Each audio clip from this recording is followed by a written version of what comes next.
என் பேர் சங்கர். என் பேர் கடலூர்லேருந்து வரேன். பாண்டி அக்ரிகல்ச்சர் மிஷினரியில் மேனேஜராக ஒர்க் பண்ணிகிட்ருக்கேன். அந்த பாண்டி அக்ரிகல்ச்சர் மிஷினரியில் 3 இயர்ஸாக ஒர்க் பண்ணுறேன். இதுக்கு முன்னாடி ஒரு 14 இயர்ஸ் வந்து வேறு ஒரு பிராண்டில் ஒர்க் பண்ணிட்டு இருந்தேன். மோட்டிவேஷன் பீஸ் நான் ஒரு கிட்டத்தட்ட ஒரு 10 கேட்டிருக்கேன். என்னை காலையிலேயே நீங்கள் ஆரம்பித்த உடனே நான் 10 மணிக்கே உங்களுடைய 2-3 விஷயம் பார்த்தோன்னே இம்ப்ரெஸ் ஆகிட்டேன். ரொம்ப ஏன்னா நான் பார்த்த மோட்டிவேஷன் ஸ்பீச்சிலே அபவ் 15 இயர்ஸ் வந்து எக்ஸ்பீரியன்ஸ் தான் வந்து பண்ணுவாங்க. 50 வயசு 45-50 தான். ஆனால் பட் நீங்கள் வந்து ரொம்ப யங்காக இருக்கீங்க. இந்த அளவுக்கு ரொம்ப டேலண்டாக பண்ணும்போது என்னை ரொம்ப இம்ப்ரெஸ் பண்ணிட்டீங்க. அது ரொம்ப எனக்கு மகிழ்ச்சியாக இருந்தது. அது இல்லாமல் நான் மோட்டிவேஷன் பிஸ்னஸில் உங்கள்கிட்ட நிறைய விஷயங்கள் நான் வந்து புதுமையாக கற்றுக்கிட்டேன். இப்போ நான் 2-3 நிறைய முன்னாடி கேட்டிருக்கேன். பட் உங்கள்கிட்ட வந்த பிறகு நான் ஒரு 4-5 விஷயங்களை இன்றைக்கி கொண்டுட்டு போகிறேன். அது எனக்கு வந்து ஒரு மன மகிழ்ச்சியை கொடுக்குது.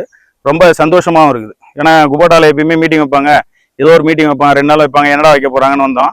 எங்களுக்கு அதை நீங்கள் கொடுத்த ஸ்பீச்சு ரொம்ப ரொம்ப பயனுள்ளதாக இருந்தது. பட் அதுக்கப்புறம் எங்களுக்கு என்டர்டைன்மெண்ட்டாக அந்த விளையாட்டு எல்லாம் சொல்லி கொடுத்தீங்க. அதெல்லாம் நான் பார்த்ததில்லை. அந்த 2-3 விளையாட்டு பார்த்துருக்கேன். கடைசியாக ஒரு விளையாட்டு சொன்னீங்க, உண்மையிலே அது நான் பார்த்ததில்லை. ரொம்ப எப்படின்னா இதுக்கு வந்து நம்ம பிஸ்னஸுக்கு வந்து தேவையான விளையாட்டு. அது அடுத்த எதிர் பிராண்ட் வந்து எப்படி நம்மளை அட்டாக் பண்ணுவாங்க, நம்ம எப்படி உஷாராக இருக்கணுன்றத 2 விஷயங்கள் கற்றுக் கொடுத்துருந்தீங்க. ரொம்ப மன மகிழ்ச்சியாக இருந்தது இந்த நிகழ்ச்சியில் கலந்துட்டதுக்கு. மன மகிழ்ச்சி. நான் வேலை காரணமாக நேற்று வராமல் கூட விட்டுலாமான்னு நினச்சேன்.